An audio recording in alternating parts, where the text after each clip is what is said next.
फूल कर मैंने कहा, फूल क्या लाए हो प्यारे, तुम तो खुद ही फूल हो। मित्रों, ऐसे मैं तो मोटे गेज का तबाह हूं, देर से गर्म होता हूं, देर तक पढ़ता हूं। मेरे अकेले शो होते हैं, 1.5 घंटे तक कविता पढ़ने का मादा है, लेकिन यहाँ पर समय का अभाव है। मेरा एक वेब चैनल है VIP कवि, उसमें देश भर के क्लिप पड़े हुए हास्य के, आपको मूड कर देख सकते हैं, VIP कवि। और वेबसाइट है vipkavi.com, उसमें आप देख सकते हैं। मैं बिना किसी भूमिका के, होली की बात अभी 2 हफ्ते की बात है, ये होली पर देश की सबसे रचना कही गई है, और मैंने इसको जब कहीं पढ़ा है, हरियाणा पंजाब कहीं भी पढ़ता हूँ, तो लोग वहाँ पर ढोलक लेके आकर के पढ़ते हैं, मतलब मजा लेते हैं। तो आप होली पर मजा लीजिए और जहां अच्छा लगे तालीम जाके अपना आशीर्वाद दें, क्योंकि यहाँ पर उतने ही श्रोता मौजूद है जितनी भारत में ईमानदारी है। भारत ऐसे देश में जहां एक एक कुर्सी के लिए इतनी मारामारी चलती है, वहां इतनी सारी कुर्सियां देख के बड़ा अजीब लगता है। लेकिन मैं ये जानता हूं कि यहाँ पर जो श्रोता है वो सभी ईमानदार श्रोता है। चलिए पढ़ता हूँ हास्य व्यंग होली पर। आप लोग भक्ति भाव से भजन के रूप में तालीम जाके सुने तो ज्यादा अच्छा लगेगा। अपने अड़ोस पड़ोस देखते रहो, तालीम जाते रहो। मैं कैसे खेलूं होली, मैं काहे खेलूं होली, मैं कैसे खेलूं होली, मैं काहे खेलूं होली, अरे जिसको मेरी होना था वो किसी और की होली।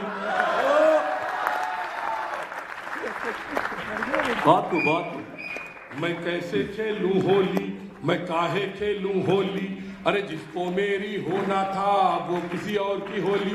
भाई साहब, आप बार बार बगल में क्यों देख रहे हैं? अरे चाहे कितना डाई करा लूं नहीं जवानी आती है, चाहे कितना डाई करा लूं नहीं जवानी आती है। खून मेरा जल जाता है जब मुंह को ई बिचकाती है, खून मेरा जल जाता है जब मुंह को ई बिचकाती है। वो 16 बरस की छोरिया सब अंकल कह जाती है। बहुत अच्छे। कि 16 बरस की छोरिया सब अंकल कह जाती है। मेरा दिल इलू इलू करता, मेरा दिल इलू इलू करता, जी करता करूं ढिढोली।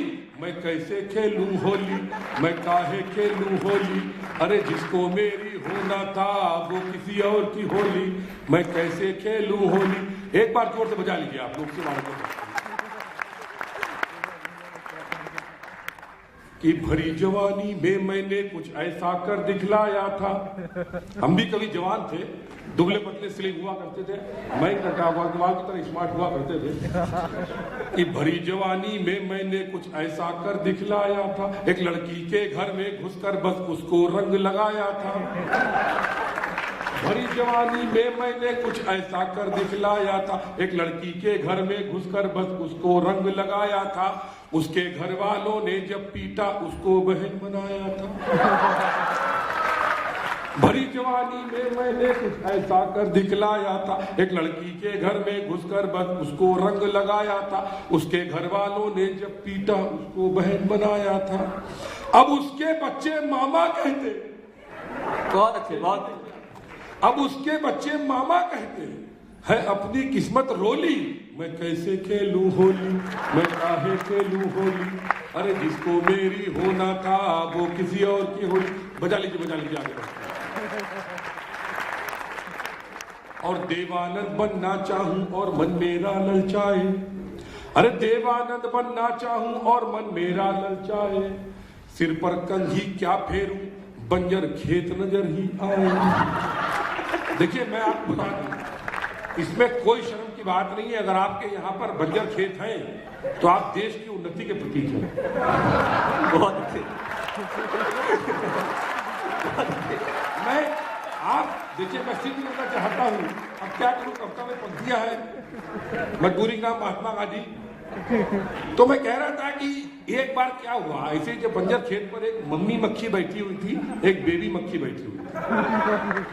मम्मी मक्खी ने बेबी मक्खी से कहा, बेटा देश ने कितनी तरक्की कर ली है, जब मैं छोटी थी तो यहाँ पर केवल एक पगडंडी थी, आजकल कितना बड़ा हाईवे बना हुआ है। तो इसलिए कि देवानंद बनना चाहूं और मन मेरा ललचाए, सिर पर कंघी क्या फेरूं, बंजर खेत नजर ही आए। और अपना मुंह कहां तक धोऊं, यहां तक, यहां तक अपना मुंह कहां तक धोऊं, एक समस्या होली, मैं कैसे खेलूं होली, मैं काहे खेलूं होली, अरे जिसको मेरी होना था वो किसी और की होली। मैं देख रहा हूं एक बुजुर्ग, हमारे बुजुर्ग ही लग रहा है दूर से मुझे, बड़े इत्मीनान से ऐसे बैठे हुए हैं। सर ताली वाली बजा दीजिए, यहाँ पर मस्त होके सुनिए। मैं आप ही से कह रहा हूं कि कौन कहता है बुड्ढों के दिल नहीं होता। ये शेर सुन के जो भी बुजुर्ग होंगे उनके अंदर में बुजुर्ग गायब हो जाएगी। कौन कहता है बुड्ढों के दिल नहीं होता, कौन कहता है उनका दिल धक धक नहीं करता, अरे बड़े रंगीन होते हैं ये बुड्ढे, पर इन पर कोई शक नहीं करता। सर हाँ सर, हाँ मैं कह रहा था कि कस के चलूं किसी के पीछे हाफिजी चढ़ जाती है, कस के चलूं किसी के पीछे हाफिजी चढ़ जाती है, आई लव मैं कैसे। भैया एक फोटो अच्छी सी खींच दो यार, मेरी वो 7वीं किताब में कोई ढंग की फोटो नहीं मिल रही है, ठीक है, एक अच्छी फोटो खींच देना कि कस के चलूं किसी के सामने आ जाओ, नो प्रॉब्लम, मैं रियली सामान साथ दूंगा कि कस के चलूं। देखिए मैं बताऊं, जब कभी मेरी फोटो खींचती है मैं पोज बना लेता हूं। पोज मैं इसलिए बना लेता हूं क्योंकि मैं पशु प्रेमी हूं। क्योंकि क्या होता है, ये मेरी फोटो खींचेंगे, मयंक अग्रवाल समाचार देंगे पेपरों में मेरी फोटो छपेगी, ठीक है। जब मेरी फोटो पेपरों में छपेगी तो लोग पढ़ने के बाद पेपर रद्दी में फेंकेंगे। रद्दी में क्या होता है कि बहुत सी माता जो होती है अपने बच्चों को, तो बच्चों को कुछ चुभना नहीं चाहिए, अच्छी चीज लगनी चाहिए। रद्दी बिक के जाएगी, उसको हो सकता है कोई जलाए, कोई हलवाई वाला खरीदेगा। जब हलवाई मेरा पेपर खरीदेगा मेरी फोटो का, तो लोग उसमें जलेबी समोसा रख के खाएंगे, उसके बाद तो कचरे में कोने में फेंकेंगे, और जब फेंकेंगे तो कुत्ता चाटेगा।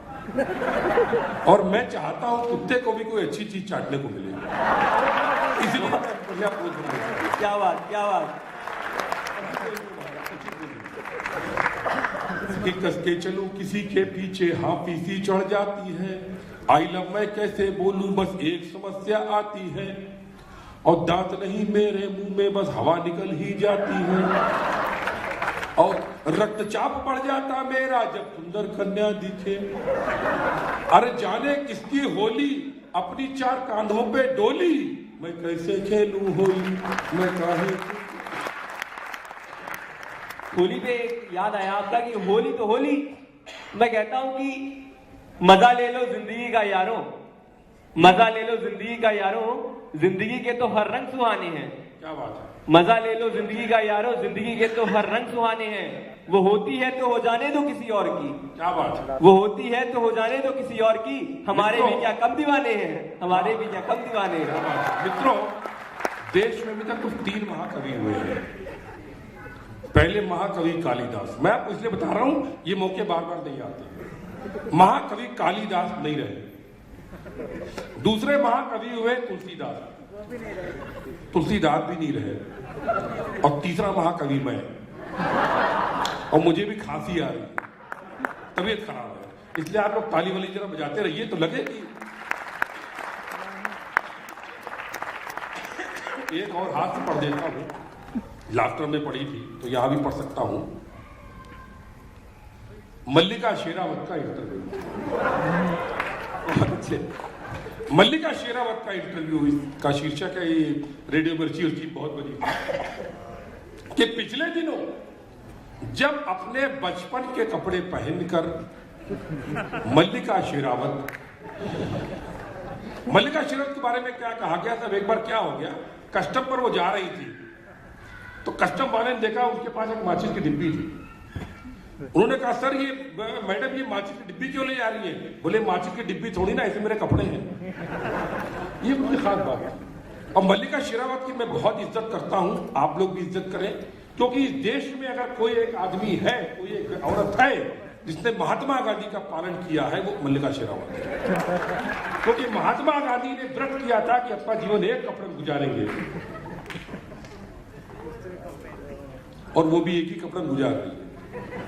इसलिए कि पिछले दिनों जब अपने बचपन के कपड़े पहनकर मल्लिका शेरावत बचपन के बाबा रामदेव से मिली तो एक अजीब तरह की शाम हुई, मेरी कविता वहीं परवान हुई। मैंने कहा, मल्लिका जी, आप बिजली की तरह कड़कती हैं, किसी हिरनी की तरह कहीं भी कहीं भटकती हैं, किसी कली की तरह चटकती हैं। ये एमटेक यहाँ पर IIT के स्टूडेंट समझ जाना चाहिए आप लोगों को, और मजा आएगा अगर आप समझ लेंगे तो। आप किसी कली की तरह चटकती हैं। आप मुझे ये बताइए, सुबह उठकर सबसे पहले आप क्या करती हैं? मल्लिका जी, आप सुबह उठकर सबसे पहले क्या करती हैं? मल्लिका जी बोली, विपुल जी, आपको बिल्कुल सच सच बताती हूं, जब सुबह मेरी नींद खुलती है ना, सबसे पहले अपने घर जाती हूं। क्या बात है, क्या बात है। समझ में आई क्या? अगर समझ में आई तो एक बार जोरदार तालियां बजा दो भैया।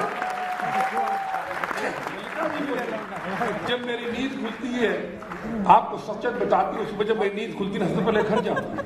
मैंने कहा, वाह मल्लिका जी, क्या सद्बुद्धि पाई है, आपके अंदर सद्भावना कहां से आई? मल्लिका जी बोली, विपुल जी, आपको बिल्कुल सच सच बता रही हूं, मैं अभी अभी बाबा रामदेव से मिलकर आ रही हूं। तो मैंने कहा, बाबा रामदेव,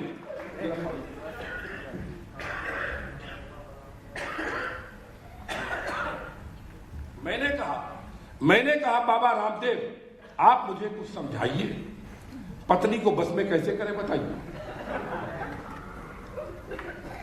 मैंने कहा, बाबा रामदेव, आप मुझे कुछ समझाइए, पत्नी को बस में कैसे करें बताइए। बाबा रामदेव बोले, बेटा, अगर पत्नी को बस में करना आया होता तो मैं ही सन्यासी क्यों हुआ होता। तो मैंने कहा, देखो मजा लिया है भाई।